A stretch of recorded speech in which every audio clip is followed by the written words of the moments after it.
Indian economy on the eve of independence. After studying this chapter, the learner will become familiar with the state of Indian economy in 1947 and year of India's independence, understand the factors that led to the development and stagnation of Indian economy. So India is the pivot of the empire. If the empire loses any other part of the dominion, we can survive. But if we lose India, the son of the empire will have set Victor Alexander Bose, he was the viceroy of British India in 1894. So after reading this statement, we can easily grasp the importance of the Indian economy at the time, at the independence time.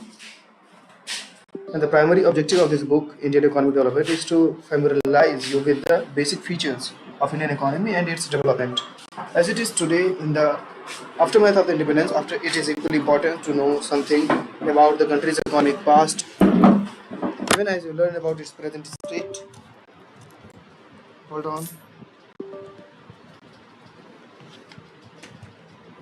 Yeah.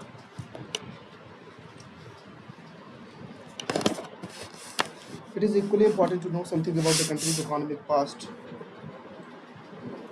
even as you learn about the present state and future prospect. So let us first look at the state of India's economy prior to the country's independence and form an idea of the various considerations that shaped India's post-independence development strategies. The structure of India's present-day economy is just a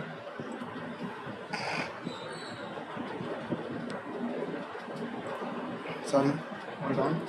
Yeah, the structure of India's present-day economy is just of current making. It has its root deep in history, particularly in the period when India was under British rule, which lasted for almost 2 centuries. For 200 years almost, India finally won its independence on 15th of 1947, and the sole purpose of the British colonial rule in India was to reduce the country being a wrong supplier of the Britain's goods. Britain's own rapid, sorry, it will be there.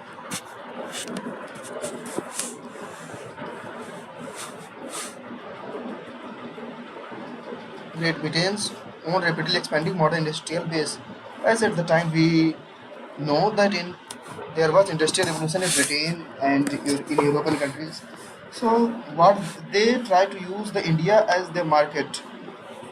Before the colonial era, India was a big exporter of the good and have a very large percentage of share in the world economy.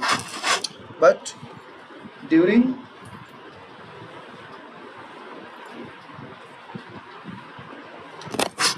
during the British rule or after the British rule, the export share got almost 0%, and it has become only the market and exporter of only raw material. An understanding of the exploitative nature. Remember, exploitative nature of the relationship is essential for any assessment of the kind of level of development which the Indian economy has been able to attain over last 7.5 decades. So now we will get to know about the history of economy after the post-independence. So low level of economy and development under the colonial rule. India had an independent economy before the advent of British rule. Through agriculture was the main source of livelihood for most people, yet the country's economy was characterized by various kinds of manufacturing activities. There was a lot of manufacturing and agriculture and manufacturing. India was particularly well known for its handcraft. Remember, handcraft industries. And there was evolution of the machine in the European countries. Then in the field of cotton and silk textile, metal and precious stone workers, these products enjoyed a worldwide market, whole worldwide market for Indian goods, based on the reputation of the fine quality of the material used and the high standard of craftsmanship seen in all the imports from India. So Indian people were very skillful, not even today, but from the very past. But there is a box 1.1 textile industry in Bengal. So muslin is a type of cotton textile which had its own origin in Bengal. Muslin, particularly places in around the Dhaka, especially during the pre-independence day period of the Dhaka. Now the complexity of the Bangladesh Dhakai muslin had gained worldwide fame, and exquisite type of cotton textile. The finest variety of the muslin was called malmal. Sometimes foreign travelers also used to refer it as malmal sahi or malmal khash, implying that it was worn by, fit by royal. So as at the time the Bangladesh was also part of the Indian subcontinent and in Pakistan. So their history, our history is there sorry, they presented our history too. The economic policies were submitted by the colonial government in India were concerned more with the protection and promotion of the economic interest of their home country than with the development of the Indian economy. They don't want to develop Indian economy. They just wanted to exploit and promote interest of their people, their home country. Such policies brought about the fundamental change in the structure of the Indian economy, so transforming the country to supplier of the material and so the policy the Britishers took then transformed the Indian economy from the supplier to the consumer. And obviously, the colonial government never made any sincere attempt to estimate India's national and national per capita income. Never they try to measure. Some individual attempts which were made to measure some income yielded conflicting and inconsistent result. Among the notable estimations, Dadabhai Nauroji, who I think later become Prime Minister, William Digby, Middle Srinath, V.K. Rao, and R.C. Desai Raju. It was Rao whose estimate during the colonial period was considered very significant. However, most studies did find that country's growth of aggregate real output during the first half of the 20th century was less than the 2% of the coupled with the merger half percent in the capital output per year. So it was at the end of the British colonial rule. When we are talking about the agriculture sector, India's economy under the British rule remained fundamentally agrarian, about 85% of the country's population live mostly in the villages and derived a livelihood directly from the agriculture. And however, despite being the occupation of such a large population, the agricultural sector continued to experience stagnation and not frequently unusual deterioration. Agricultural productivity became low enough, and absolute terms, the sector experienced some growth due to the expansion of the aggregate area under civilization. This stagnation in the agriculture sector was caused mainly because of the various system of land settlements that were introduced by the colonial governments, particularly under the Jamindari system, which was implemented in the then Bengal, the agency comprising various of India, present-day eastern state. The profit acquiring out of the agriculture sector went to the Jamindaris instead of the cultivators. So the farmers or the cultivator did not draw the profit, it was the Jamindar who drew the profit. However, the considerable number of Jamindaris and not just the colonial government did nothing to improve and condition of agriculture. The main interest of the Jamindar was only to collect rent, regardless of the economic condition of the cultivators. This caused immense misery and social tensions among the latter to the very great extent the term of the revenue settlement were also responsible for the Jamindaris adopting such an attitude. They depositing specific sum of the revenue were fixed, failing which the Nijar were to lose their rights. Besides the low level of the technology, lack of irrigation facilities and negligible use of fertilizer, all led up to the aggressive use of applied to farmers and contributed to the decimal level of agricultural productivity. There was, of course, some evidence of the relatively higher yield of cash crops in certain areas of the country due to commercialization of agriculture. About this, so hold on. We have the next page. But this could hardly help farmers in improving their economic condition by instead of producing food crops, now they were producing cash crops, which they were typically used by British industries back home. Despite some progress made in irrigation, India's industry agriculture was starved to invest in terracing, flood control, drainage, and desalinization of soil, while a small section of the farmers changed their cropping pattern from food crop to commercial crops. A large section of the tenants, small farmers, and sharecroppers neither had resources and technology nor had incentive to invest in agriculture. Now talking about the industrial sector, as in case of agriculture, throughout in manufacturing, India could not develop a sound industrial base under the colonial rule. Even in the country's world famous handicraft industry declined, no corresponding modern industry base was allowed to come up to take place so long enjoyed by the farmer. The primary motive of the colonial government behind this policy was of systematically deindustrializing India was twofold. The intention was first to reduce India, the status of the more exporter of the important raw material for the upcoming modern industries in Britain, and second, turn India to the exploring market of the finishing product of the industry, so the continued expansion could be ensured by the advantage of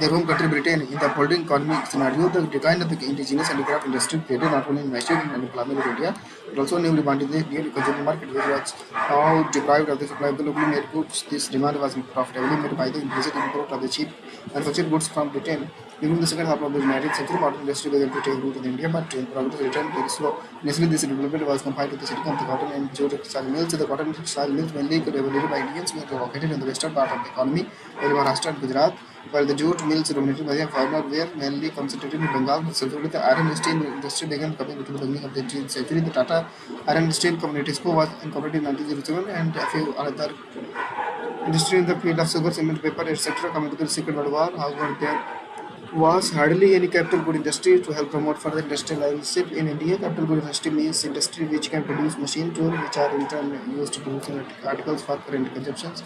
The establishment of the few manufacturing units here, and there was no substitute to the near wholesale displacement of the country's traditional handicraft industry. Furthermore, the growth of rate of the Indian sector and the GDP and gross value added remained very small, very small. Another significant drawback of the Indian sector was very limited area of the population of the public sector. The sector remained confined only to the railways, power generation, communication, port, and some other transportation. A foreign trade, India has been important trading relationship since its time, but the discrepancy of the commodity production rate and direct percentage India has become one exporter of primary products such as raw silk, cotton, wool, indigo, jute, also exporter of the finished consumer product like now we are become the importer of the finished product, wool products, goods like serial products of the factories of Britain for all petrol products and Britain maintained monopoly on India's exports and import. As a result, more than half of India's foreign trade was restricted to Britain, while the rest was allowed to a few countries like China, Ceylon, that is Sri Lanka, Persia, Iran. The opening of the Suez Canal further intensified British control over India's foreign trade. The most characterized when foreign trade throughout the colonial period was the generation of large export surplus. Export surplus. But the surplus is the country's economy. Several essential commodities like food, grains, clothes, for infrastructure were scarcely available in the domestic market. Furthermore, this export surplus did not result in any flow of gold and silver into India. Rather, this was used to make payments for expenses incurred by the office at available in government. In Britain, expenses were again fought by the British government, and the import of invisible items, all of which led to the trade of India. Talking about demographic condition, the very details about the population of British India was first collected through the census of 1881. Through suffering from such a limitation, it revealed the evidence of India's population growth. Subsequently, the trade to Suez confusion with the artificial waterway. From north to south of the Isthmus of Suez and northeastern Egypt, including port sat on the Mediterranean Sea.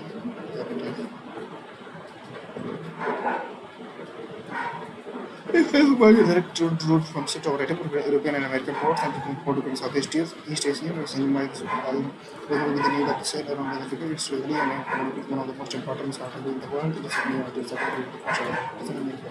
market is here. Every 10 years later, census operations were carried out in 1921. India was the first state of population. The second state of population began in 1921. Neither total population of India nor rate of population growth in India still were very high. The research various social development indicators but also not quite increasing. The overall literacy level was less than 16%. Out of this, the female literacy was about 7%.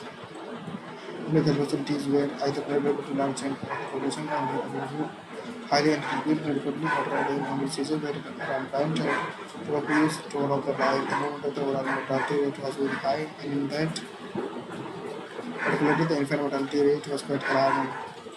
About 100,000 of the infant mortality was very 32 years present to 69 years.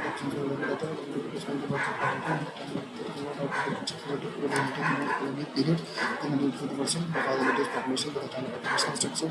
In the colonial period, the national structure in India has been able to represent about the communicating style of change. The sector was formulated. The largest yes, I use 75% of the management, 10% of the second aspect of the growing variation, where parts of the progress presented However,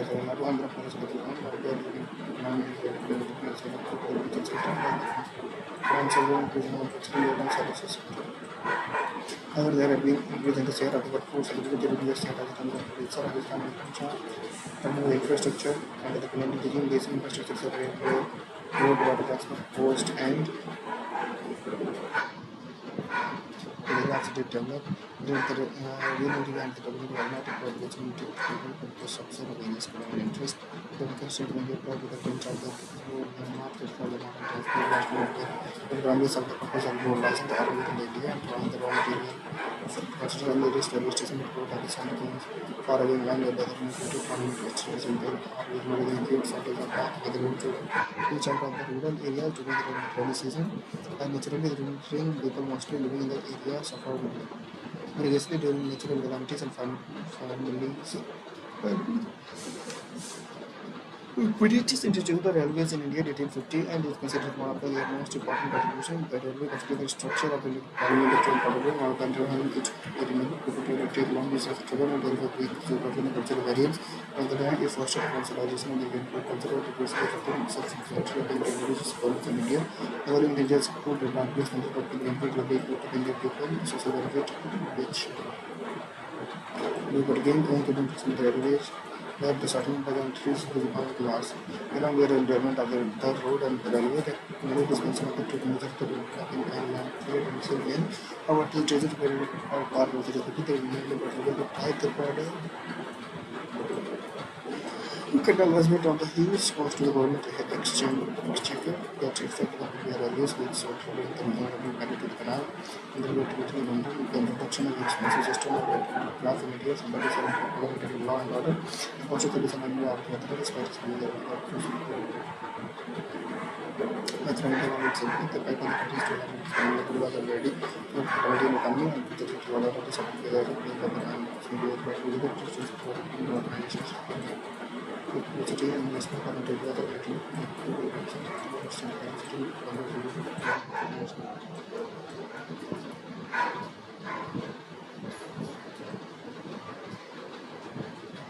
these are some of the questions.